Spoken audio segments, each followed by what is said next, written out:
नारायण नारायणं नमस्कृत्य नरं चैव नरोत्तमं देवीं सरस्वतीं व्यासं ततो जयमुदीरयेत्।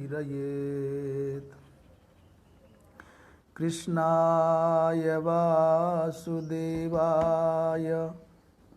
हरये परमात्मने प्रणतः क्लेशनाशाय गोविन्दाय नमो नमः। ईश्वरो गुरुरात्मेति मूर्तिभेदविभागिने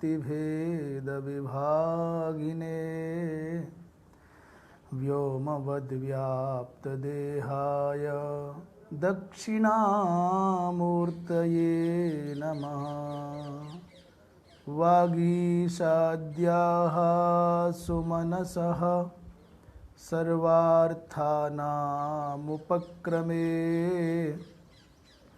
यन्नत्वा कृतकृत्याः स्युस्तन्नमामि गजाननम्। वागीशायस्य वदने लक्ष्मीर्यस्य च वक्षसि यस्यास्ते हृदये संवित् तं नृसिंहमहं भजे। आए और भगवद गीता के 10वें दिवस के इस विचार प्रवाह में अवगाहन करें। आधुनिक उपकरण के माध्यम से जहाँ तक भी ये स्वर जा पा रहा है और इस मंच पर उपस्थित जितने भी सुधीजन, जिज्ञासुजन, विद्वज्जन विराजमान हैं, सबका अभिनंदन करते हुए भगवद गीता के पावन प्रवाह को प्रारंभ करें। कल प्रसंग चल रहा था, भगवान भाष्यकार अपने मत की स्थापना कर रहे हैं।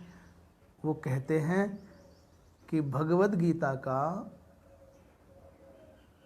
जो मुख्य उपदेश है वो है सर्व कर्म संन्यास पूर्वक आत्मज्ञान के द्वारा कैवल्य की प्राप्ति।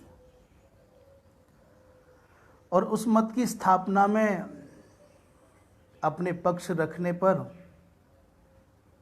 लोगों के मन में जिज्ञासा हुई, उत्सुकता हुई, शंका हुई और दूसरे मत, दूसरे विचार के लोगों ने अपना प्रश्न रखा है कि नहीं, भगवान ऐसा नहीं है, जिसको पूर्व पक्ष कहते हैं अथवा ये कहो कि प्रश्न करना कहते हैं।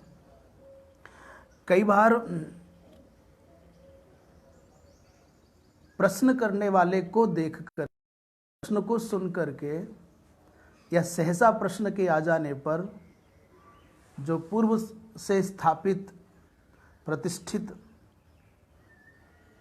महानुभाव हैं वो उद्विग्न हो जाते हैं, खिन्न हो जाते हैं। उनको लगता है हमारी बात काट दी गई, हमारे विरुद्ध चले गए, हमारा विरोध कर दिया।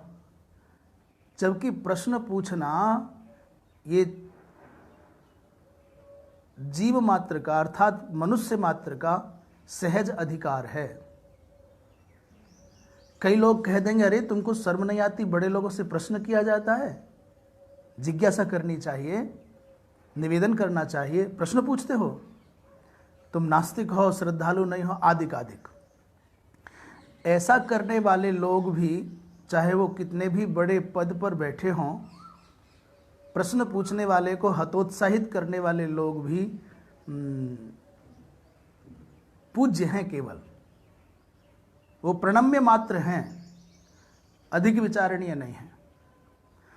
यदि कदाचित कल्पना करो कि प्रश्नोत्तर की परंपरा न होती तो क्या हमको आपको ये पवित्र कथाएं मिलती, पुराण मिलते? यदि प्रश्नोत्तर की प्रक्रिया न होती, आदृत न होती, समाज में सम्मानित न होती, प्रतिष्ठित न होती, तो क्या भगवद गीता मिलती? भगवद गीता का तो प्रारंभ ही प्रश्न और उत्तर से होता है। पहला प्रश्न भगवत गीता का धृतराष्ट्र के माध्यम से आ रहा है, उत्तर संजय दे रहे हैं। अर्जुन प्रश्न करते हैं, भगवान कृष्ण उत्तर दे रहे हैं।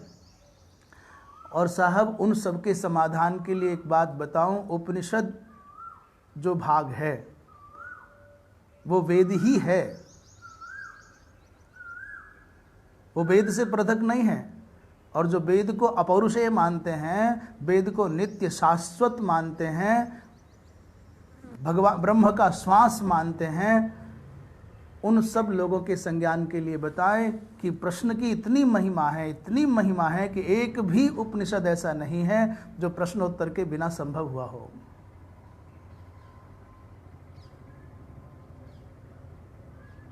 और मुख्य रूप से बताएं तो एक प्रश्नोपनिषद नाम का स्वयमेव उपनिषद है। सूत सौनक संवाद के माध्यम से जो प्रश्नोत्तर की प्रक्रिया है, इसका परिणाम यह है कि समग्र पुराण हमको मिले हैं। इसलिए प्रश्न करने वाले को हतोत्साहित नहीं करना चाहिए, उसका अनादर नहीं करना चाहिए, उसका तिरस्कार नहीं करना चाहिए, अपितु आदर होना चाहिए, जैसे भगवान शंकर कर रहे हैं। धन्य धन्य गिरिराज कुमारी। पूछा क्यों धन्य कर रहे हैं? बोले पूछे रघुपति कथा प्रसंगा, प्रसन्न हो जाना चाहिए। इति संप्रश्न संघृष्टो, प्रश्न को सुनते ही हर्षित हो जाना चाहिए। इसलिए ये जो प्रश्नोत्तर की प्रक्रिया है, प्रश्न पूछने वाले, जिज्ञासा करने वाले का आदर होना चाहिए, और यही शास्त्रार्थ की प्रक्रिया है। यहाँ किसी को पराजित करना और विजयी होना उद्देश्य नहीं है, अपितु तो वस्तु तत्व का निर्णय हो जाए, इसलिए कथोपकथन है, इसलिए प्रश्नोत्तर है, इसलिए जिज्ञासा और समाधान है। तो आद्य जगत गुरु भगवान भाष्यकार ने जब ये पक्ष रखा कि सर्व कर्म संन्यास पूर्वक आत्मज्ञान से ही केवल कैवल्य की प्राप्ति है, अन्य किसी माध्यम से नहीं, तो पूर्व पक्षियों ने कहा भाई ऐसा मत कहो, अपितु इसके स्थान पर यह विचार करो कि स्रोतस्मार्थ कर्म समुचित ज्ञान के द्वारा कैवल्य की प्राप्ति है, कर्म बिना ज्ञान का क्या महत्व है। और कल हमने चर्चा की थी, प्रायः देखने में लगता भी ऐसा है। उस पक्ष का समाधान करते हुए, उन शंकाओं का समाधान करते हुए भगवान भाष्यकार ने उत्तर दिया था कि भाई यदि आप ऐसा कहते हैं तो ये ठीक नहीं है, क्योंकि ज्ञान निष्ठा और कर्म निष्ठा जो दो निष्ठाएं हैं, इन दोनों को दो बुद्धियों की अपेक्षा है, और दोनों को अलग अलग करके विभाग वचन के रूप में भगवान ने व्यक्त किया है गीता में। तो पहला प्रमाण जिस गीता से चल रहा है उस गीता से ही दे रहे हैं। उसमें सांख्य योग के माध्यम से बता रहे हैं कि अशोच्यानन वशोचस्तुम प्रज्ञावादांश्च भाषसे से लेकर के स्वधर्ममपि चावेक्ष इत्यादि पर्यंत जो परमार्थ रूप से आत्म तत्व का निरूपण किया गया है, जहां और तद्विषयक जो बुद्धि है, जहां पर आत्मा को अक्रिय मानते हैं, अकर्ता मानते हैं, जन्मादि षड विकारों से रहित मानते हैं, इस प्रकार इस निरूपण, इसका जो प्रकरण का निरूपण किया गया है जिस बुद्धि से, उस बुद्धि को कहते हैं सांख्य बुद्धि। और इस सांख्य बुद्धि को जो मानते हैं उनको सांख्याचार्य कहा जाता है, उन आचार्यों को। ऐसे ही योग से संबद्ध विषय को बता दिया, अर्थात कर्म और बुद्धि को दोनों को पृथक बता दिया। इसके आगे भी बढ़ गए हैं कि यदि आप ये कहते हैं ऐसाते भीता सांख्ये बुद्धि योगे तिमाम शृणु, ये बात अपने आप में स्पष्ट हो रही है कि भगवान अब तक सांख्य योग का निरूपण कर चुके हैं, अब कर्म योग का निरूपण करने जा रहे हैं। इतने पर भी एक बहुत विशेष प्रमाण भगवान ने दिया भाष्यकार ने। देखो भाई, आप जो कह रहे हो कि कर्म समुचित ज्ञान के द्वारा ही कैवल्य की प्राप्ति होती है, इसमें एक बाधा है। तुम कर्म और ज्ञान को इकट्ठा करना चाहते हो, जबकि इकट्ठा हो नहीं सकता। कारण बोले कर्म का जो संबंध है, सांख्य बुद्धिम योग बुद्धिं च आश्रित्य द्वे निष्ठे विभक्ते भगवता, ऐसा भगवान ने विभाजित करके कहा है। और ज्ञान कर्मणो, ज्ञान और कर्म की बाधा क्या है? ज्ञान है एकत्व विशिष्ट, एकत्वनिष्ठ, वो एक की बात करता है, वो ब्रह्म सत्यम जगन मिथ्या की धारणा पर आधारित है। और जो कर्म है वो कर्तृत्व की अपेक्षा करता है, और कर्ता की जब बात करोगे तो अनेकत्व आएगा ही आएगा। तो कर्तृत्व और अकर्तृत्व, ज्ञान अकर्तृत्व का पोषक है और कर्म कर्तृत्व का पोषक है। अर्थात ज्ञान में कर्तापन का भाव नहीं है, जबकि कर्म में कर्ता के बिना कार्य होगा ही नहीं, तो दोनों में अंतर आ गया ना।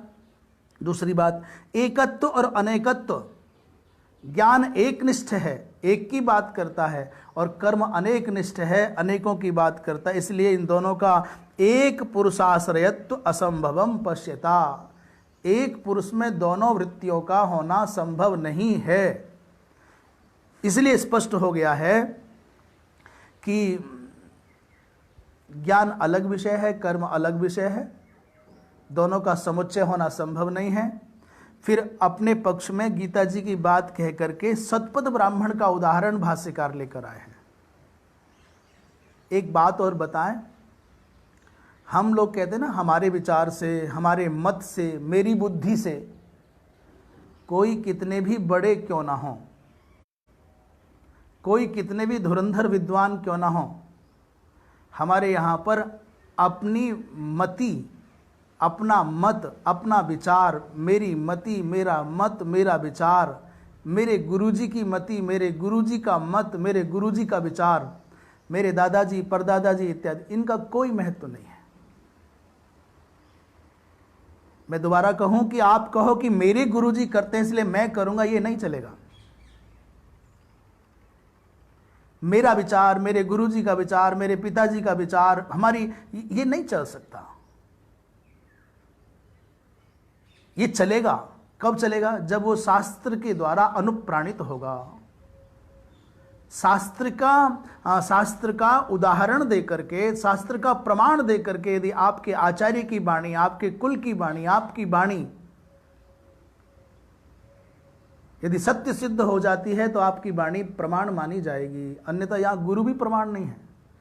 और साहब एक बात और कहें कि गुरु सत्ता या मानवीय बुद्धि की बात तो अलग है, यहाँ तो भगवान भी आवें और वो भगवान भी कोई उद्देश्य विशेष को मन में रख करके अवतार लेकर के आवें और वेद के विरुद्ध बोलें, हमारे सनातन शाश्वत सिद्धांतों के विरुद्ध बोलें, तो हम सनातनी तो इतने कट्टर हैं, हम सनातनी तो इतने शास्त्रनिष्ठ हैं, इतने भगवती श्रुति, माँ भगवती श्रुति के इतने उपासक हैं कि भगवती श्रुति का, हमारी माँ का, भगवती श्रुति का खंडन करने वाला वो भगवान भी हमको स्वीकार्य नहीं है।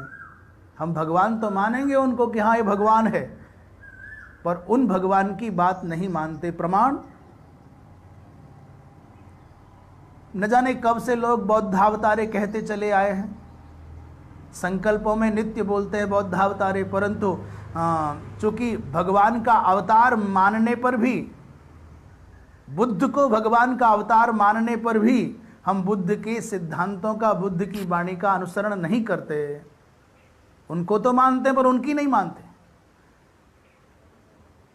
भगवान मान रहे हैं पर उनकी बात क्यों नहीं मान रहे? क्योंकि उन्होंने भगवती मां श्रुति अर्थात वेदों का खंडन किया, वेदों के विरुद्ध गए हैं।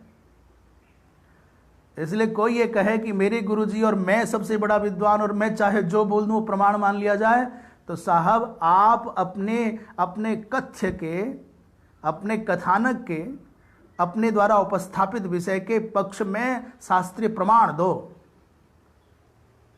आर्ष प्रमाण देंगे तो आपकी बात प्रमाणित मानी जाएगी, आप महान माने जाएंगे।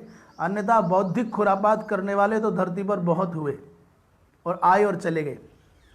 इसलिए भगवान भाष्यकार जो भगवान शिव के अवतार हैं, जो सनातन धर्म के उद्धार के लिए आए हैं, उसकी पुनर्स्थापना के लिए आए हैं, बुद्धिवाद का आश्रय लेने वाले बौद्ध मत का पराभव करने के लिए आए हैं, वो अपने पक्ष का पोषण करते हुए उसमें प्रमाण रूप में सतपथ ब्राह्मण को दे रहे, उद्धृत कर रहे हैं।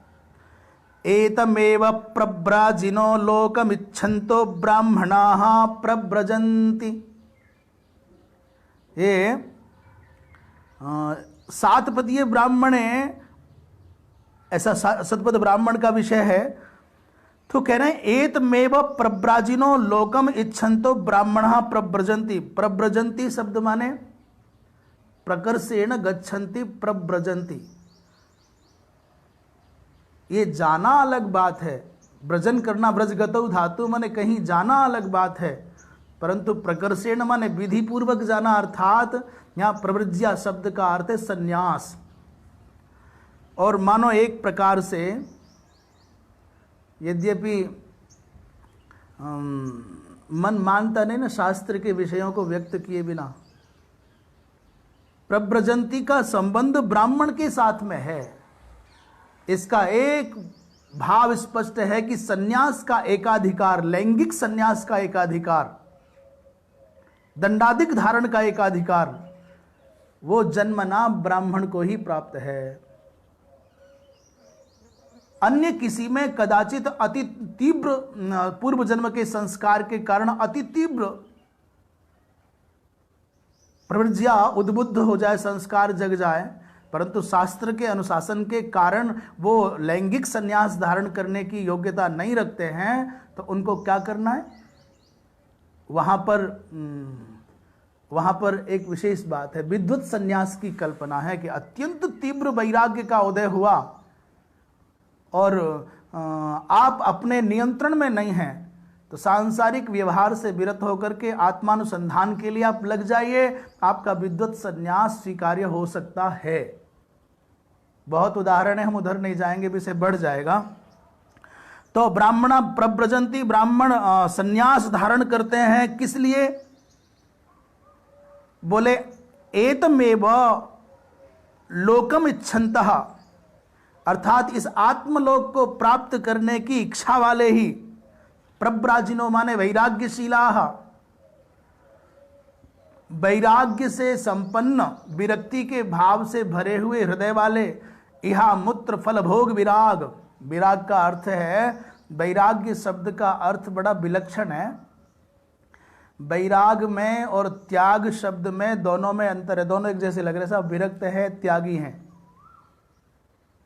त्यागी सुनना और वैरागी सुनना दोनों बराबर लगते हैं देखने में, परंतु त्याग और वैराग्य में बहुत अंतर है। मानो ऐसा कह सकते हैं, त्याग कच्चा फल है और वैराग्य पका हुआ फल है। त्याग की परिपक्वावस्था ही वैराग्य है और वैराग्य की अपूर्णता, अपक्वावस्था ही त्याग है। त्याग में भय है और वैराग्य में निर्भयता है। त्याग में भागना है और वैराग्य में स्थित रहना है।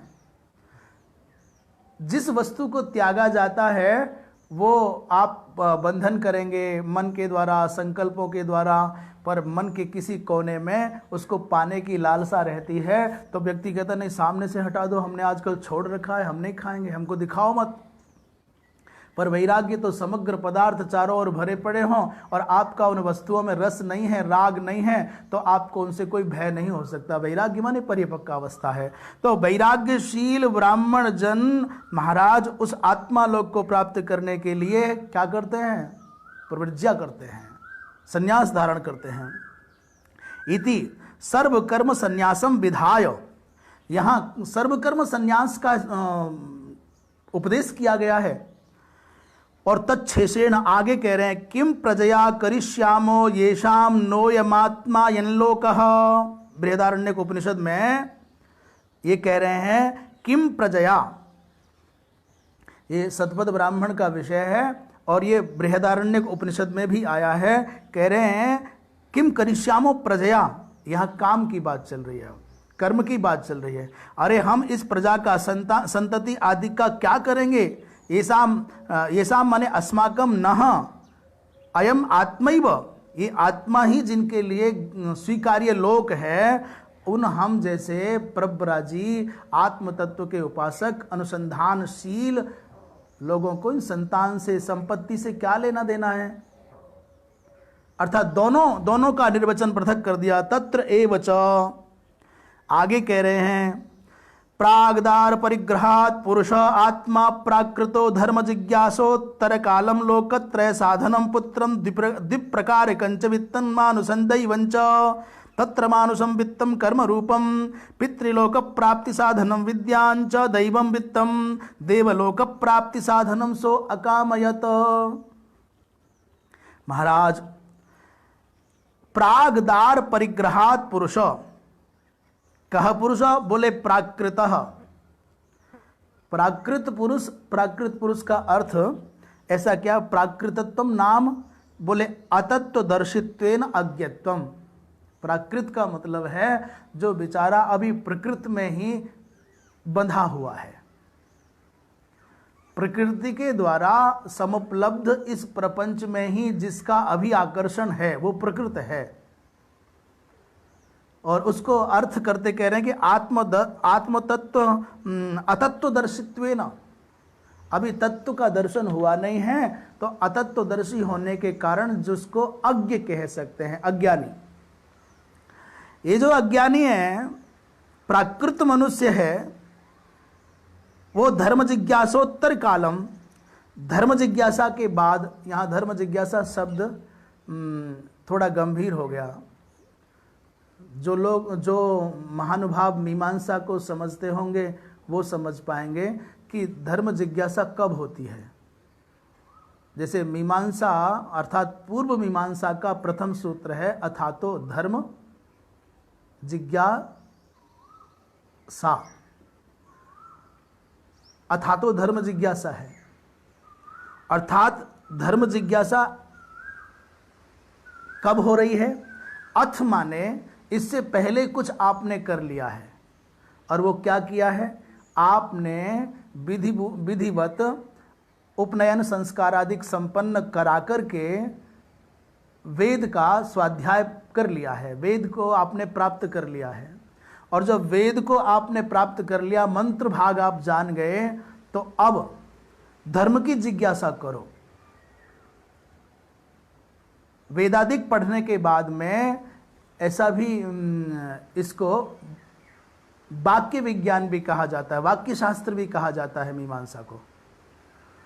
तो जब आप अक्षर ज्ञान प्राप्त हो गया, आपको वेद का मंत्र भाग प्राप्त हो गया, तो उसके अर्थ, वेदार्थ, धर्म जिज्ञासा का तात्पर्य वेदार्थ का बोध।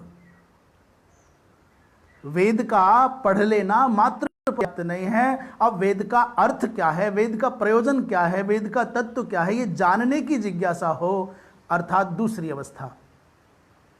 वेद को पढ़ने के बाद में वेदार्थ को जानने की अभिलाषा। तो कह रहे हैं कि धर्म जिज्ञासोत्तर कालम, धर्म जिज्ञासा के भी बाद, तो वेद पढ़ने के बाद ब्रह्मचर्य आश्रम का आपने पालन करते हुए वेद को पढ़ लिया, तब आपने धर्म की जिज्ञासा की, अर्थात मीमांसा को जान लिया, और आप यज्ञ करने के अधिकारी हो गए, यज्ञ विधि को जान लिया, तब आप लोकत्रय साधनम पुत्रम, लोकत्रय साधक, तीनों लोकों के साधक पुत्र को, और द्विप्रकारकम वित्तंच, दो प्रकार के वित्त को चाहने लग जाते हैं। तो इसमें दो प्रकार का वित्त क्या है? बोले मानुष और दैवम वित्त। जब आप जो प्राकृत पुरुष है, जो संसार में अभी संसार की अभिलाषा करता है, पद और प्रतिष्ठा की जिसके चित्त में अभी इच्छा शेष है, वो व्यक्ति क्या करता है? बोले वेद पढ़ लिया। ये कब करता है? विवाहात् प्रागदार परिग्रहात्। प्रागदार परिग्रहात् माने अभी दार परिग्रह, विवाह नहीं हुआ, उससे पूर्व ही उसने वेद पढ़ा है, गुरुकुल में रह करके, गुरु जी के पास बैठ करके विधि पूर्वक, और वहाँ से फिर मीमांसा का अध्ययन किया है। अब धर्म जिज्ञासा करने की भावना से आगे, धर्म जिज्ञासा के उत्तर काल में उसके मन में आया कि विवाह हो जाए तो पुत्र प्राप्त होगी, तीनों लोकों का तारण होगा, और दो प्रकार के वित्त का भी अर्जन हो जाएगा, दैवम और मानुषम। तो कह रहे हैं मानुष वित्त क्या है? बोले मानुष वित्त है कर्म रूपात्मक, और इस कर्म रूपात्मक मानस वित्त की प्राप्ति से पितृलोक की प्राप्ति हो जाती है। दूसरा जो दैव वित्त है, उससे क्या होता है? विद्यांच दैवम वित्तम, दैवम वित्त है विद्या, उस विद्या के द्वारा क्या होता है, देवलोक प्राप्ति साधनम, देवलोक की प्राप्ति कराने वाले विद्या रूपात्मक दैव धन की और उसका मन जाता है। तो ये इति ऐसा जो विवरण आ रहा है, पूर्व में जो कहा गया वो संन्यास की बात कही गई, और दूसरे पक्ष में उदाहरण दे रहे हैं बृहदारण्यक उपनिषद का ही, वो कर्म परंपरा का विस्तार बताया जा रहा है। इति अविद्या कामवत एव सर्वाणि कर्माणि श्रौतादीनि दर्शितानि। भाष्यकार भगवान कहते हैं कि इस प्रकार उपर्युक्त जो श्रुतियों का हमने उदाहरण दिया है, प्रमाण दिया है, इससे समझ में आ रहा है कि जो अविद्या और कामना से संयुक्त चित्त वाले जन हैं, वही सभी प्रकार के श्रौतादिक कर्मों में संयुक्त होते हैं।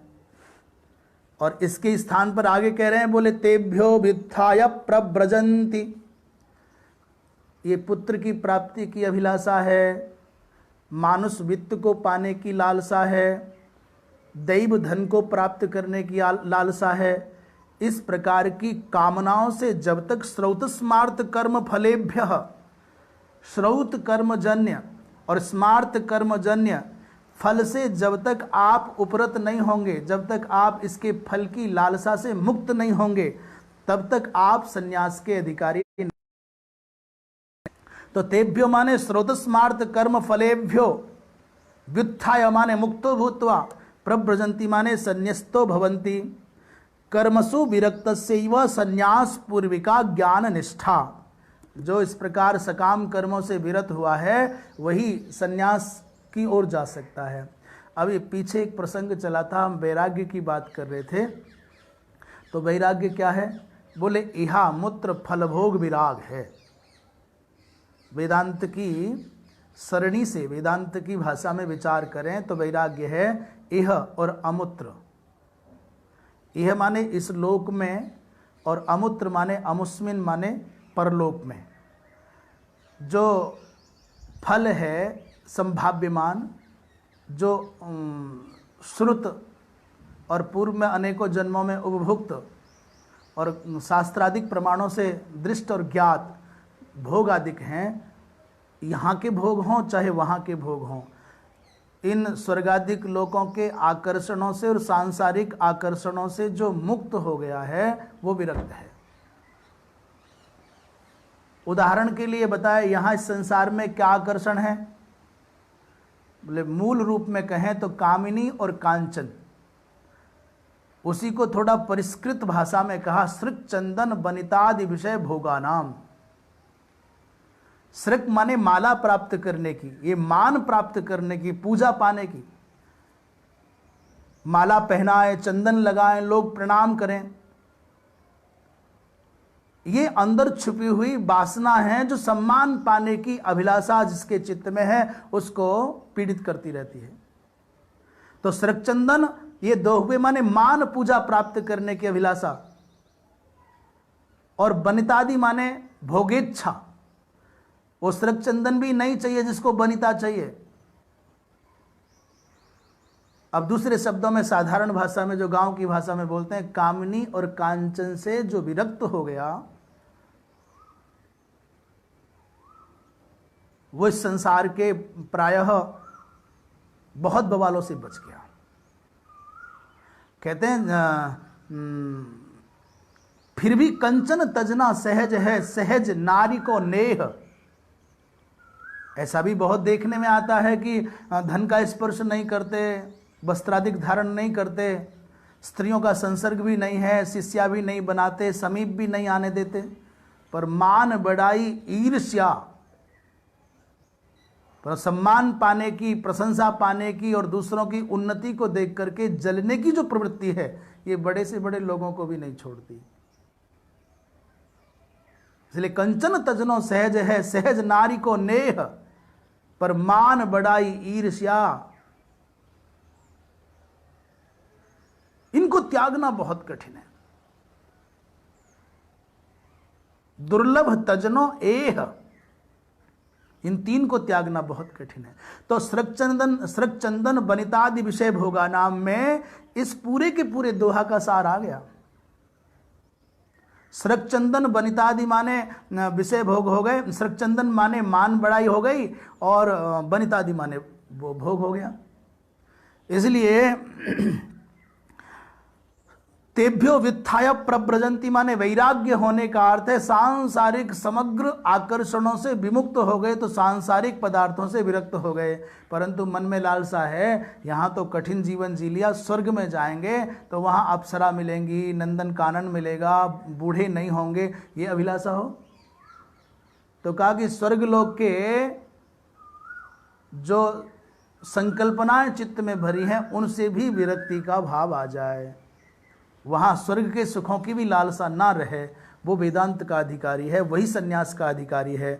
इति व्युत्थानम आत्मानम एव लोकम इच्छतः अकामस्य विहितम। सन्यास किसके लिए विहित है? बोले समग्र कर्मजन्य फल से विमुक्त होकर के जो आत्मलोक की ही इच्छा करता है, जो अकाम माने निष्काम है, उसी के लिए सन्यास में अधिकार कहा गया है। सबका सन्यास में अधिकार नहीं है। अब तो आजकल सब देखने में आ रहा है कि वैसे तो बाबा तुलसीदास जी महाराज बहुत पहले कह गए, 500 वर्ष पहले बाबा तुलसीदास जी महाराज जो लिख गए कलयुग में, आज वो नंगा नाच हो रहा है। नारी मुई ग्रह संपत्ति नासी और मूड मुड़ाए भय सन्यासी। अब पत्नी मर गई, सब कहां जाएं? चलो आश्रम, चलो ले लो सन्यास। घर की संपत्ति नष्ट हो गई, व्यापार डूब गया, वो चलो क्या करना है, चलो सन्यास। और करना क्या, आफत क्या है? बोले सिखा तो मूड नहीं है। आजकल वैसे भी शिखार सूत्र हैं ही कहां। और आजकल तो भगवत कृपा से मुंडन वाला भी झंझट खत्म है। आजकल तो सूटेड बूटेड बड़े टॉप के साधु ड्रामा करने के लिए आ रहे हैं। आज तो जरूरी नहीं है। आज के लोग तो कहते हैं क्या जरूरत है, कपड़े बदलने से थोड़ी ना संन्यास होता है। हम तो पैंट सूट पहन करके पूरी दुनिया में भ्रमण करेंगे, मौज मस्ती करेंगे, तो भी सन्यासी रहेंगे, तो भी तुम्हारे गुरु हो जाएंगे। वास्तव में भारतवर्ष के लोग धर्म के नाम पर कितने लूटे जा सकते हैं, इसका आकलन दुनिया में कोई नहीं कर सकता। बढ़िया परिवार है, बढ़िया व्यापार है, और बढ़िया संसार है, और बढ़िया भोगने के संसाधन है, और उनके जीवन में रंच मात्र भी संयम नहीं, वैराग्य नहीं, कुछ नहीं, पर वो लाखों लोगों को आध्यात्मिकता का उपदेश देते हैं। सूट भी पहन लेते हैं, कोट भी पहन लेते हैं, नाच भी लेते हैं, गा भी लेते हैं, और फिर भी सन्यासी रहते हैं। तो ये गजब का भारत है, जो दुनिया में कहीं ना दिखा वो यहां दिख सकता है। न जाने कैसे कैसे रंग रूट यहां देखने को मिलते हैं, बड़ा अच्छा है। फिर भगवान भाष्यकार आगे कहते हैं, तत् एतत् विभाग वचनम अनुपपन्नम स्यात् यदि श्रौत कर्म ज्ञानयोः समुच्चय अभिप्रेत स्यात् भगवतः। अब एक प्रकार से कह रहे हैं कि भाई जो तुम कह रहे हो ना, ज्ञान और कर्म का समुच्चय जरूरी है कैवल्य प्राप्ति में, तो सुनो, भगवान ने अब तक जो हमने दिखाया है बृहदारण्यक उपनिषद के माध्यम से, गीता जी के माध्यम से, तो ये जो विभाग वचन दिखाया है, कर्म को पृथक और ज्ञान को पृथक करके दिखाया है, ये अनुपपन्नम स्यात्। यदि भगवान को ज्ञान और कर्म का समुच्चय माने समन्वित रूप स्वीकार्य होता कैवल्य में, तो फिर भाई भगवान का ये जो विभाजन किया गया, भगवान ने जो विभाजित करके कहा है, ये अनुपन्न हो जाता, ये अयोग्य रह जाता, व्यर्थ चला जाता। और फिर न च अर्जुनस्य प्रश्न उपपन्नो भवति। फिर अर्जुन ने जो प्रश्न किया है भगवान से, ज्यायसी चेत कर्मणस्ते मता बुद्धिर जनार्दन, इन दोनों में यदि आप जो कहने जा रहे हैं कर्म की प्रधानता है इत्यादि, तो यह अर्जुन के द्वारा किया गया प्रश्न भी व्यर्थ हो जाएगा। भगवान ने इतना समझाया कि ये कर्म है, ये ज्ञान है, ये बेकार चला जाता। अर्जुन के द्वारा किया गया प्रश्न बेकार चला जाता। एक पुरुष अनुष्ठेयत्व असंभवम बुद्धि कर्मणो हो भगवता पूर्वम अनुक्तम कथम अर्जुन अश्रुतम बुद्धेः च कर्मणो ज्यायस्त्वं भगवती अध्यारोपयेत मृषा एव ज्यायसी चेत कर्मणस्ते मता बुद्धि जनार्दन। ये कह रहे हैं यदि ज्ञान और कर्म का एक ही पुरुष से अनुष्ठान संभव होता, ये भगवान को अभिष्ट होता कहना, एक पुरुष अनुष्ठेयत्व बुद्धि और कर्म के द्वारा भगवान जो अलग अलग कह रहे थे ये तो भगवान ने कहा, परंतु अर्जुन ने जो अश्रुतम बुद्धेच कर्मणो ज्यायस्तम, आप ये कह रहे हो कि भगवान को ये अभिष्ट है कर्म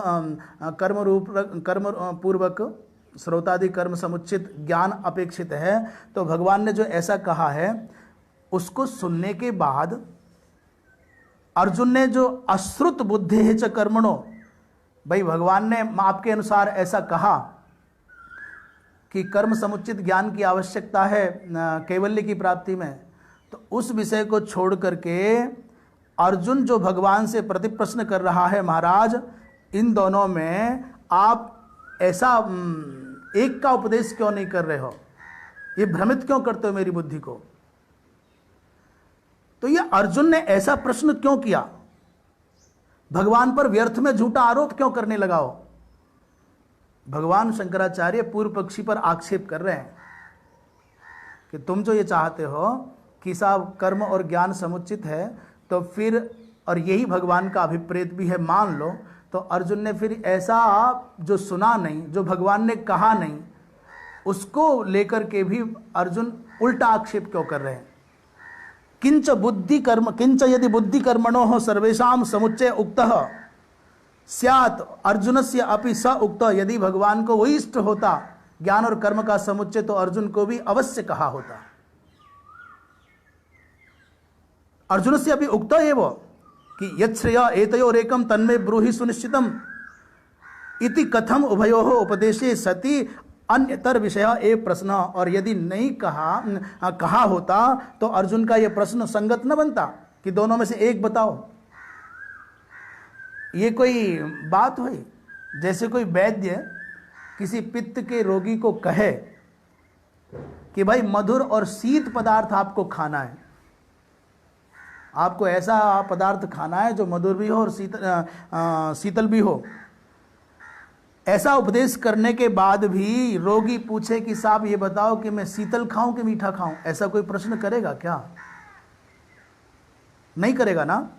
नहीं पित्त प्रशमनार्थिनो, जो पित्त का प्रशमन करना चाहता है, ऐसा कोई रोगी आया है और वैद्य के पास चला जाए तो वैद्य उसको कहे मधुरम शीतंच भुक्तम, मधुर और से लोग कहते हैं प्राय पित्त के विकृत होने पर शीता भोक्तव्यम, माने मिश्री खाना चाहिए, वो शीतल भी और मधुर भी है। तो इति उपदिष्टे, ऐसा उपदेश करने पर और रोगी लौट करके पूछे कि तयोहो अन्य तरत पित्त प्रशमन कारणम ब्रूहि, महाराज इन दोनों में से मीठा या ठंडा दोनों में से कौन पित्त का शमन करेगा? तो ये प्रश्न तो नहीं बनता जब पहले से ही स्पष्टतया वैद्य ने कहा कि जो शीतल और मीठा है वो एक पदार्थ खाओ, तो कि साहब शीतल से ठीक होगा कि मीठे से ठीक होगा, ऐसा प्रश्न कोई करेगा क्या? प्रश्न नहीं करेगा। वैसे ही अर्जुन भी ये प्रश्न क्यों कर बताएं तो मैं ज्ञान का आश्रय लूं कि कर्म का आश्रय लूं? इसका मतलब आप जो कह रहे हैं कर्म समुचित ज्ञान की बिल्कुल असंगत है। और भगवान ने तो उपदेश दिया होगा अर्जुनस्य भगवत उक्त वचनार्थ विवेक अनवधारण निमित्त प्रश्न कल्पयेत। भगवान ने तो कहा पर अर्जुन ने ध्यान से सुना नहीं, अनवधारणा हो गई, अनवधान हो गया, असावधानी हो गई।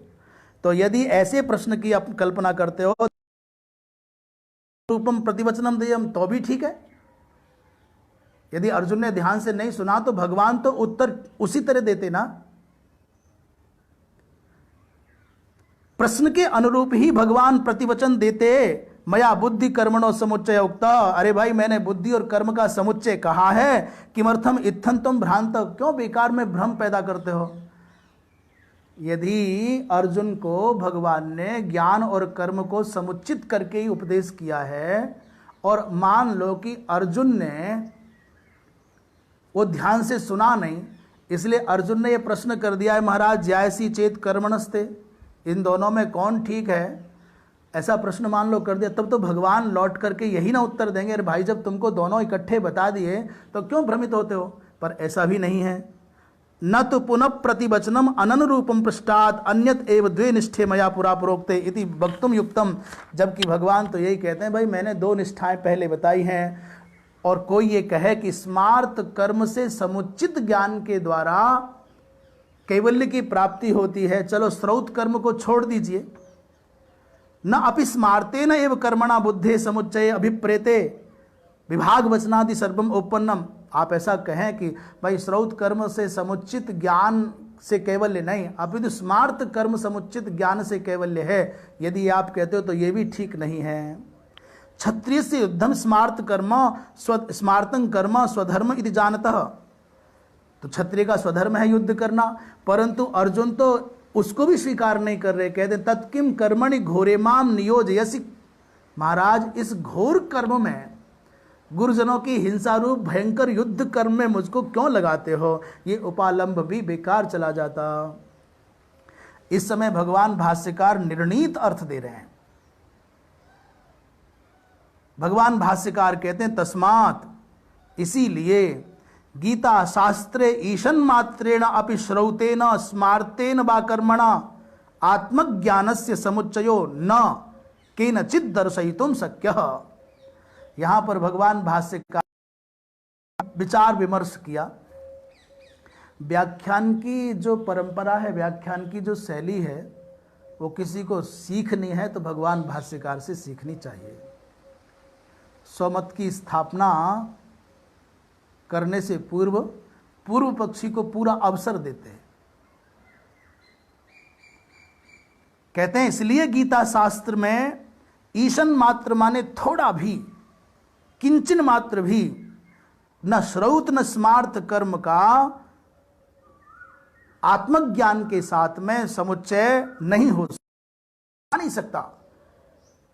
और ये मानो एक तरह से खुला चैलेंज हो गया, कोई भी केनचिदपि दर्शयितुम शक्यः, न किसी के द्वारा भी त्रय काल में त्रैलोक्य में कोई भी गीता शास्त्र के अनुसार कैवल्य की प्राप्ति में ज्ञान और कर्म का समन्वय नहीं दिखा सकता।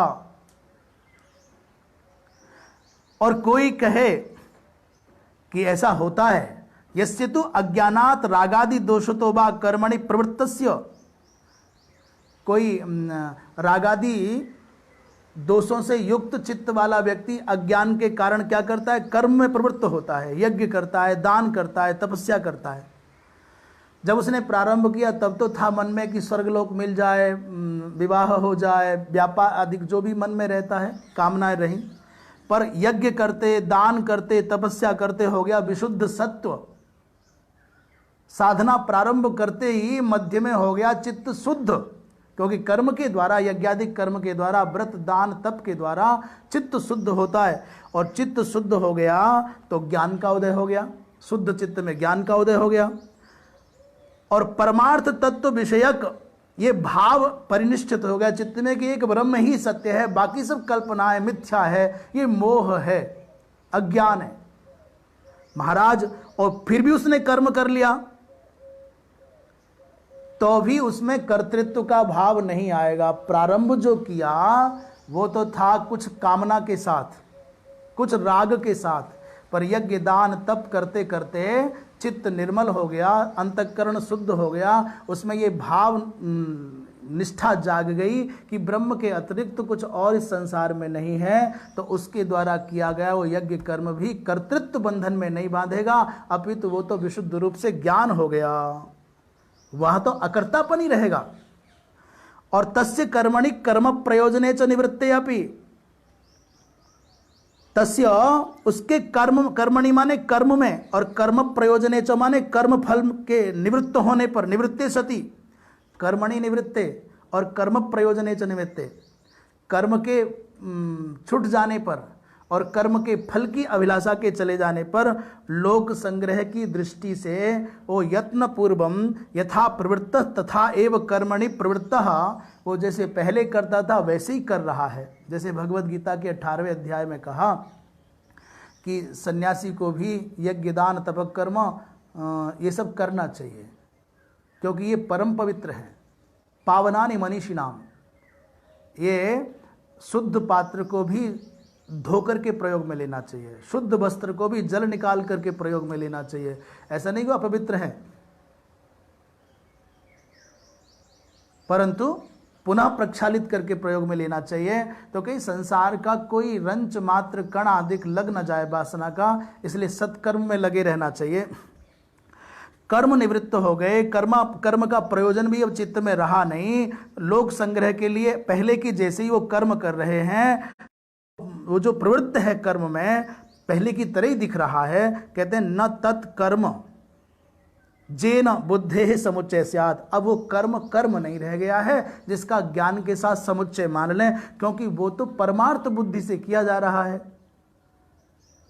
फल की इच्छा से रहित होकर के किया जा रहा है, इसलिए उसमें कर्मत्व तो नहीं रह गया, वहां तो ज्ञान ही शेष रह गया। यथा भगवतो वासुदेवस्य, जैसे भगवान वासुदेव का, भगवान कृष्ण का छात्र कर्म चेष्टित जो व्यवहार है, क्षत्रियोचित जो व्यवहार है, कभी रथ चलाना कभी युद्ध करना, उसका ज्ञान के साथ में जैसे समुच्चय नहीं होता पुरुषार्थ सिद्धि के लिए।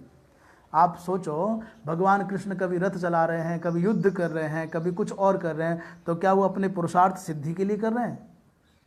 क्या उनकी ये क्षत्रियोचित जो क्रियाएं हैं वो क्रियाएं ज्ञान से संयुक्त हो जाएंगी?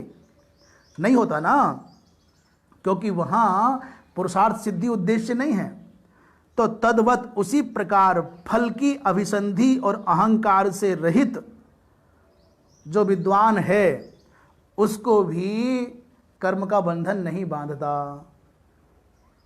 यहां एक बहुत परिष्कृत बात हो गई।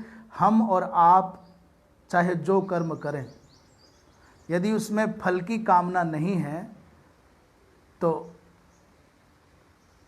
उस कर्म से हमारा कर्तृत्व नहीं रहेगा, कर्तृत्व का कर्तापन का भाव नहीं रहेगा। क्योंकि फल की आकांक्षा ही नहीं है तो कर्तृत्व नहीं रहेगा, वो ज्ञानावस्था बन जाएगी। जैसे भगवान वासुदेव की समग्र क्रियाएं मोक्ष की सिद्धि के लिए नहीं हैं, ऐसे ही ये यज्ञादिक कर्म कोई करे, अहंकार की भावना से रहित होकर के करे, फलेच्छा से रहित होकर के करे, तो उन कर्मों का ज्ञान के साथ समुच्चय नहीं होगा। वो तो लोक शिक्षा के लिए, लोक संग्रह के लिए किया जाता है। वस्तुतः तत्ववेत्ता जो व्यक्ति है, साधक है, जो सिद्ध महापुरुष है, जो ज्ञानी महानुभाव हैं, उनके बारे में कह रहे हैं तत्ववेत्तु न अहम करोमि। तत्ववेत्ता की तो भावना जो होती है, वृत्ति जो होती है, परिनिष्ठित भाव जो होता है, वो न अहम करोमि, वो अपने आप को कर्ता मानते ही नहीं है। नहीं वह किंचित करोमि थी, वो अपने आप को कर्ता नहीं मानते। और मन्यते न च तत्फलम अभिसंधते, अपने आप को कर्ता भी नहीं मानते और अपने द्वारा संपद्यमान, इस देहादिक के द्वारा संपद्यमान, उनकी प्रेरणा से संपद्यमान कर्मों में वो फल का अनुसंधान भी नहीं करते। साधुओं का तो यही होता ही है, उनके आशीष से किसी का काम हो जाए तो भाई भगवान की कृपा है। वो ऐसा नहीं होता कि मेरी वजह से तुमको ऐसा हुआ, मैंने ऐसा कर दिया, क्योंकि ऐसा साधु को शोभा नहीं देता। ये बोधगम्य नहीं है, ये बुद्धिमानी नहीं है, ये विवेक की बात नहीं है। आपके आशीष से, आपकी शरण में आए हुए किसी व्यक्ति का कोई मनोरथ पूर्ण भी हो जाए तो भगवत कृपा भाई, तुम्हारे सत्कर्मों का फल। और आप ये कहने लगो कि मेरी वजह से तेरा ये, मेरी वजह से तेरा ये, मेरी वजह से उसका वो, ये बात ठीक नहीं। कोई शरण में आता है, समस्या लेकर के आता है, तो शास्त्रीय आलोक में, शास्त्रीय सिद्धांतों का अनुशीलन करके आप उसको कोई उपाय बता दीजिए। और ये भी बता सकते हो कि अमुक अमुक विद्वानों के द्वारा ऐसा कर लो भाई, ऐसा शास्त्रों में वर्णन है, महापुरुष ऐसा करते आए हैं, उसकी जिम्मेदारी ठेकेदारी नहीं लेनी चाहिए। तो भाई तत्ववेत्ता जो व्यक्ति है अहम करोमि ऐसा भी नहीं मानता और उस कर्म के फल का अनुसंधान भी नहीं करता। यथा च स्वर्गादि कामार्थिनः अग्निहोत्रादि काम साधनानुष्ठानाय आहिताग्नेः काम्ये एव अग्निहोत्रादौ प्रवृत्तस्य सामीकृते विनष्टे अपि कामे तत् एव अग्निहोत्रादि अनुतिष्ठतः अपि न तत् काम्यम अग्निहोत्रादिर्भवति अग्निहोत्रादि भवति। यहाँ एक बहुत अच्छी बात कही। इसके अलावा एक और कह रहे कि स्वर्ग आदि की कामना है चित्त में और प्रारंभ कर दिया अग्निहोत्र, क्योंकि वचन है श्रुति का स्वर्ग कामो यजेत, स्वर्ग की कामना है तो यज्ञ करो। तो अग्निहोत्र आदि कर्म में कोई प्रवृत्त हुआ कि हमको स्वर्ग चाहिए, ऐसे साधना में अनुष्ठान में लग गया और आहिताग्नि जो अग्निहोत्री महापुरुष है, यज्ञ करने वाला यजमान है, काम्य एव उस काम्य कर्म के करते करते अग्निहोत्र के करते करते सामी कृते अभी वो यज्ञ पूर्ण नहीं हुआ, अग्निहोत्र का संकल्पित जो पूर्णता है वो पूरी नहीं हुई, अधूरा है। सामी कृते माने अपूर्णे, सामी कृते सामी शब्द का अर्थ है आधा, तो सामी कृते माने अर्ध कृते। और अचानक किसी दिन ऐसा भाव जगा कि विनष्टे अपि कामे, वो मन से इच्छा मिट गई कि मुझे स्वर्ग चाहिए। जैसा कि विभीषण ने कहा है, भक्त प्रवर विभीषण ने कहा है कि पहले कोई इच्छा थी, उर कछु प्रथम वासना रही, पर आपके चरण प्रभु आपके चरण कमल का दर्शन करने के बाद में वो सब वृत्ति भी चली गई। अग्निहोत्र किया तो था स्वर्ग की कामना से, परंतु भगवत कृपा से अभी वो यज्ञ आधा संपन्न हुआ, सामी कृते माने अर्धे पूर्णे जाते, आधा पूरा हुआ और कामना नष्ट हो गई। और तद एव अग्निहोत्रादि अनुतिष्ठतः अपि, और फिर भी अग्निहोत्र कर्म चल ही रहा है, तो न तत्काम्यम, वो कामना पर कर्म नहीं रह गया, तब अग्निहोत्रादि फिर आपको सकाम कर्म नहीं रहेगा, वो पावनानि मनीषिणाम की कोटि में आ जाएगा। न त्याज्यम, ज्ञान हो जाने के बाद भी यदि अग्निहोत्रादि कर्म में आप लगे हैं तो वो कोई काम, वो कामना परक नहीं है, वो ज्ञान विषयक हो गया। तथा च दर्शयति भगवान, इसी बात को भगवान कहते हैं कुर्बन नपि न लिप्यते। ज्ञानोत्तर दशा में कर्म किया जाएगा तो भी वो कर्म आपको लिप्त नहीं करेगा। और सीधी बात कहें कि फलाभिसंधि रहित, फल की कामना से रहित होकर के आप यदि कोई कर्म करते हैं तो आपको कभी नहीं बांधेगा। यच्च पूर्वई पूर्वतरं कृतम कर्मणैव संसिद्धि मास्थिता जनकादयः, ऐसा जो वचन आता है कि पूर्व के लोगों ने किया है और जनकादिक महापुरुषों ने कर्म के द्वारा ही सिद्धि को प्राप्त किया है, भगवान भाष्यकार कह रही है, आक्षेप किया गया है। तो भगवान भाष्यकार कह रहे हैं कि भाई इति तत्व प्रविभज्य विज्ञेयम, इसको विभाजित करके देखना होगा।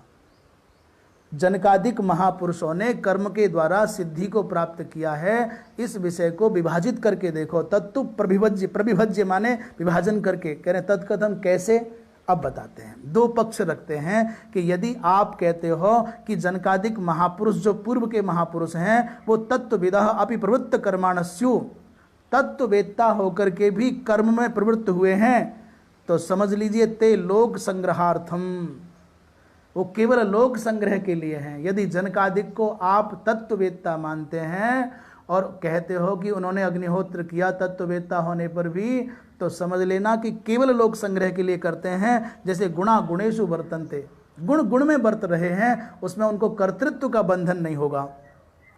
इति ज्ञानेन एव संसिद्धम आस्थिता कर्म संन्यासे अपि प्राप्ते अपि कर्मणा सह, यद्यपि वो कर्म संन्यास की योग्यता प्राप्त कर चुके हैं, ज्ञानी होने के कारण उनको अग्निहोत्र आदि की आवश्यकता नहीं है। कर्म संन्यासे प्राप्ते अपि कर्मणा सह एव संसिद्धिम आस्थिता न कर्म संन्यासम कृतवन्तः, तो भी उन लोगों ने क्षत्रियादिक की भावना से क्षत्रिय होने के कारण कर्म संन्यास नहीं किया, योग्यता प्राप्त होने पर भी। अपनी शास्त्रीय मर्यादाओं का बोध रखने वाले और इस जन्म और इस लोक और परलोक की भावना से जो विशुद्ध चित्त वाले हैं वो कभी शास्त्र की मर्यादाओं को उल्लंघन नहीं करते। योग्यता होने पर भी उन्होंने कर्म संन्यास की योग्यता होने पर भी अपने कर्म को नहीं छोड़ा, कर्म करते करते सिद्धि को प्राप्त किया। ये अर्थ लगाना होगा, ऐसा अर्थ। और दूसरा, अथ न ते तत्वविदः, यदि आप जानो कि वो तत्ववेत्ता नहीं है तो भी कोई बाधा नहीं। ईश्वर समर्पितेन कर्मणा साधन भूतेन संसिद्धिम सत्व शुद्धिम ज्ञानोत्पत्ति लक्षणाम बा संसिद्धिम आस्थिता जनकादय, ऐसा अर्थ कर लीजिए। अब तत्ववेत्ता ने ब्रह्मज्ञानी हैं और फिर अग्निहोत्र कर रहे हैं तो अर्थ ये लगाना पड़ेगा कि गुणा गुणेषु वर्तन्ते, वो लोक संग्रह के लिए, लोक शिक्षा के लिए मैं राजा होकर के सत्कर्म करूंगा तो प्रजा भी वैसा ही धर्म करेगी, इस भावना से करना चाहिए। कर्म संन्यास की योग्यता होने पर भी हम अधिकारी नहीं हैं, इसलिए कर्म संन्यास किए बिना कर्म करते करते ही लोक सिद्धि को प्राप्त किया, अपने लक्ष्य को पाया। दूसरा, यदि आप कहते हो अग्निहोत्रादि करते हैं इसलिए तत्वज्ञानी नहीं है तो भी कोई चिंता की बात नहीं है। ईश्वर को अर्पित करने की बुद्धि से कर्म कर रहे हैं और ईश्वर अर्पण बुद्धि से किए गए कर्म का परिणाम है सत्व शुद्धि, और सत्व शुद्धि का परिणाम है ज्ञान की उत्पत्ति, और ज्ञानोत्पत्ति का परिणाम है आत्मज्ञान। यदि वो तत्वज्ञानी नहीं है, ब्रह्मज्ञानी नहीं है और तो अग्निहोत्रादि करते हैं, उससे अंतःकरण शुद्ध होगा, शुद्ध अंतःकरण में ज्ञानोत्पत्ति होगी और ज्ञानोत्पत्ति ही आत्मज्ञान है। तो जनकादिक ने इस पद्धति से एतत् एव अर्थम बक्ष्यति भगवान, इसी अर्थ को भगवान आगे कहेंगे, सत्व शुद्ध है कर्म कुर्वन्ति, अंतःकरण की शुद्धि के लिए कर्म करते हैं। स्वकर्मणा तमभ्यर्च सिद्धिम विन्दति मानवः, अपने कर्म अर्थात अपने वर्ण और आश्रम धर्म से समन्वित कर्म को करते हुए तम परमात्मानम अभ्यर्च्य, परमात्मा की उपासना करते हुए ये मानव सिद्धि को प्राप्त करते हैं। ऐसा कह करके सिद्धिम प्राप्तस्य च पुनः ज्ञान निष्ठाम बक्ष्यति, अब ज्ञान निष्ठा की बात करेंगे। सिद्धिम प्राप्तो यथा ब्रह्म, इस प्रकार भगवान कृष्ण ने भगवद गीता के माध्यम से कर्म निष्ठा को पृथक बताया, ज्ञान निष्ठा को पृथक बताया। तस्मात् गीतासु केवलात् एव तत्वज्ञानात् मोक्ष प्राप्ति ही न कर्म समुच्चितात् इति निश्चितः अर्थः। अंत में भगवान भाष्यकार ने पूर्व पक्ष उत्तर पक्ष समग्र का अवलोकन करके, आलोडन करके, आलोचन करके, पर्यालोचन करके, समालोचना करके ये निर्णय किया कि गीता में केवल और केवल तत्व ज्ञान से ही मोक्ष प्राप्ति कही गई है, न कि कर्म समुच्चित ज्ञान से मोक्ष प्राप्ति। यथाच अयम अर्थः तथा प्रकरणसो विभज्य तत्र तत्र दर्शयिष्यामः। भाष्यकार कहते हैं जैसा यह भगवान का अभिप्राय है वैसा ही हम प्रकरण के अनुसार तत्तद स्थलों पर विभाग पूर्वक विवरण देंगे, दिखाएंगे। तत्र एवं धर्म सम्मूढ़ चेतसो महति शोक सागरे निमग्नस्य अर्जुनस्य अन्यत्र आत्मज्ञानात् उद्धरणम अपश्यन् भगवान वासुदेवः ततः अर्जुनम उद्दिधारयिषुः आत्मज्ञानाय अवतारयन्। अब कहते हैं इस प्रकार धर्म के निर्णय में अक्षम, धर्म सम्मूढ़ चित्त वाले, महति माने बहुत भयंकर शोक के सागर में निमग्न, महति शोक सागरे, बड़े भयंकर अपार शोक सागर में निमग्न अर्जुन को देख रहे हैं भगवान कि अब आत्मज्ञान के अलावा इसके उद्धार का कोई उपाय नहीं है। आत्मज्ञानात् उद्धरणम अपश्यन, अन्यत्र आत्मज्ञानात्, आत्मज्ञान से अतिरिक्त कोई अन्य उद्धार का उपाय नहीं दिखता है। इसलिए भगवान वासुदेव श्री कृष्ण ने अर्जुन के उद्धार की इच्छा से उद्दिधारयिषुः, उद्धार करने की इच्छा वाले अर्जुन भगवान कृष्ण ने आत्मज्ञान के लिए उसको प्रस्तुत किया है। क्या बोले? अशोच्यानन्वशोचस्त्वं प्रज्ञावादांश्च भाससे गतासु न गतासूंश्च नानुशोचन्ति पंडिताः।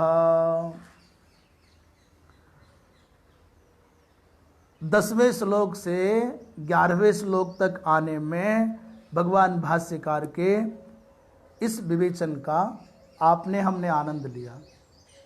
मूल भाव ये था कि कैवल्य की प्राप्ति में भगवान भाष्यकार कहते हैं कि विशुद्ध आत्मज्ञान के द्वारा, सर्व कर्म संन्यास पूर्वक आत्मज्ञान के द्वारा, अर्थात सभी कर्मों के फलों की आसक्ति से रहित होकर के जो आत्मज्ञान होता है उसके द्वारा कैवल्य की प्राप्ति होती है।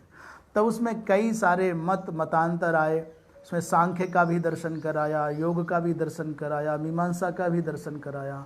मीमांसकों का प्रायः मत है कि कर्म समुचित ज्ञान के द्वारा कैवल्य प्राप्त होता है। उसी मत का निराकरण किया भगवान की इस मंगलमय गीता वाणी के द्वारा, बृहदारण्यक उपनिषद के द्वारा और शतपथ ब्राह्मण के वचनों के द्वारा। और अंततः ये निष्कर्ष निकला कि पदे पदे भगवान की इस वाणी से यही सिद्ध होता है कि केवल आत्मज्ञान से ही कैवल्य की प्राप्ति होती है, कर्म की उसमें कहीं भूमिका नहीं है। अब उस प्रक्रिया का उपदेश देकर के अर्जुन चूंकि शोक के महान सागर में डूबे, उनको निकाल रहे हैं। अरे भाई अर्जुन, अशोच्यान अनुशोचः तुम अनुशोच्यान अनुशोचः अशोच्यान अनुशोचः, तुम जो शोचनीय नहीं है, शोक के योग्य नहीं है, उनके बारे में शोक कर रहे हो। और प्रज्ञावादांश्च भाषसे, प्रज्ञावादान माने पंडितों के जैसी बड़ी बड़ी बातें कर रहे हो। तुम बातें तो पंडितों के जैसी बड़ी बड़ी करते हो, पर जिनके लिए शोक नहीं करना चाहिए उनके लिए तुम शोक कर रहे हो। अरे अर्जुन, जो पंडित होते हैं, जो विद्वान होते हैं, वो गतासून अगतासूंश्च न अनुशोचन्ति। जो पंडित होते हैं, गतासून माने जो मर गए हैं, जो गत प्राण हैं, उनके बारे में भी शोक नहीं करते। और अगतासूंश्च, जो अभी हैं, मौजूद हैं, उनके बारे में भी शोक नहीं करते। अर्थात कोई मरे और चाहे जीवे, पंडित को शोक नहीं होता है। और बातें तुम विद्वानों की जैसी करते हो और शोक कर रहे हो, तो इसका मतलब यह है या तो तुम पंडित नहीं हो,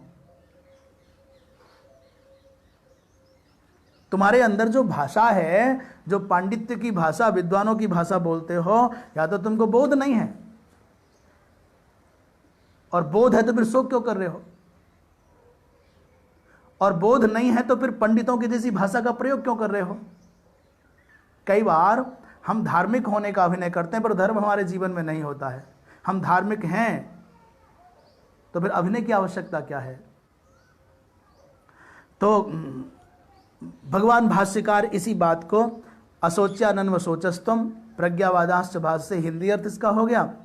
और गतासून माने असु कहते हैं प्राणों को। गताह असवः जैसान्ते गतासवः तान गतासून, जिनके प्राण निकल गए हैं। और अगतासून न गता असव जैसान्ते अगतासवः और तान अगतासून। तो न सोच्या माने अशोच्या, तुम जिनके लिए शोक कर रहे हो वो अशोच्य हैं। किनके लिए कर रहे हो? भीष्म द्रोण आदि के लिए। सद्वृत्तत्वात् परमार्थ रूपेण च नित्यत्वात्, ये तो वास्तव में सदाचारी हैं और सच पूछो तो आत्मदृष्टि से नित्य हैं। तान अशोच्यान अनु अशोचः, उनके बारे में तुम शोक कर रहे हो। ते म्रियंते मन निमित्तम अहम तई विना भूत किंग करिष्यामि, तुम्हारे चित्त में जो शोक है उसका क्या रूप है?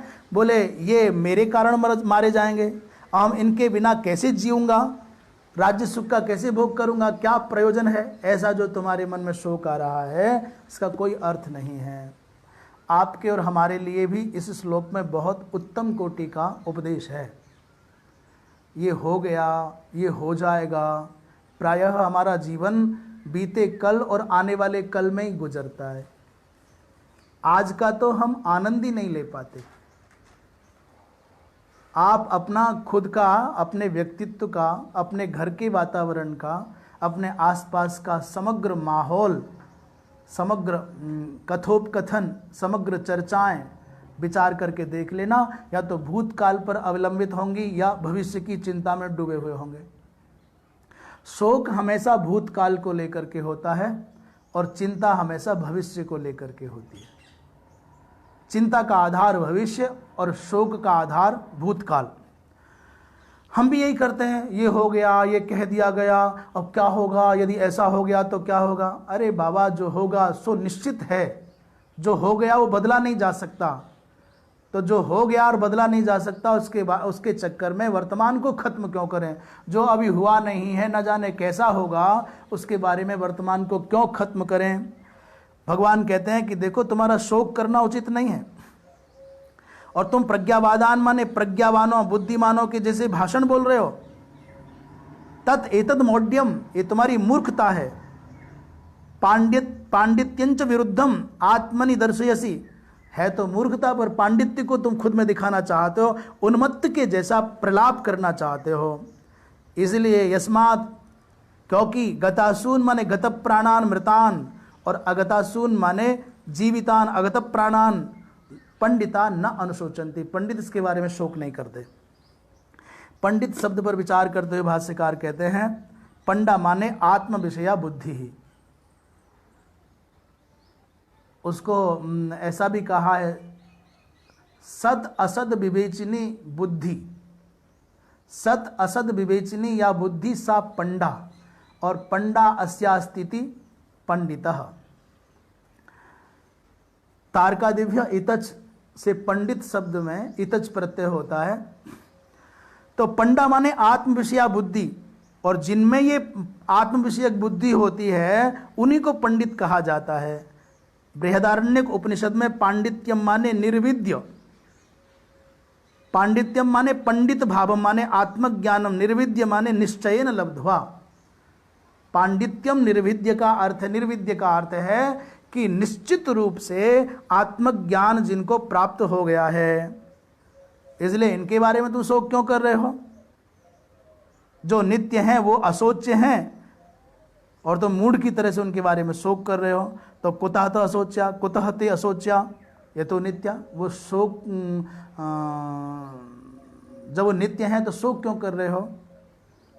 भीष्मादि अशोच्य क्यों हैं, इसलिए कि नित्य हैं। तो नित्य कैसे हैं, इस प्रश्न पर विचार भगवत कृपा से भगवान भाष्यकार की वाणी के विमल प्रकाश में गीता जी को आधारित करके ये विचार कल करेंगे। अब यही वाणी को विराम। पूर्णमदः पूर्णमिदं पूर्णात् पूर्णमुदच्यते पूर्णस्य पूर्णमादाय पूर्णमेवावशिष्यते। सर्वे भवन्तु सुखिनः, सर्वे सन्तु निरामयाः, सर्वे भद्राणि पश्यन्तु, मा कश्चित् दुःखभाग् भवेत्। नारायण।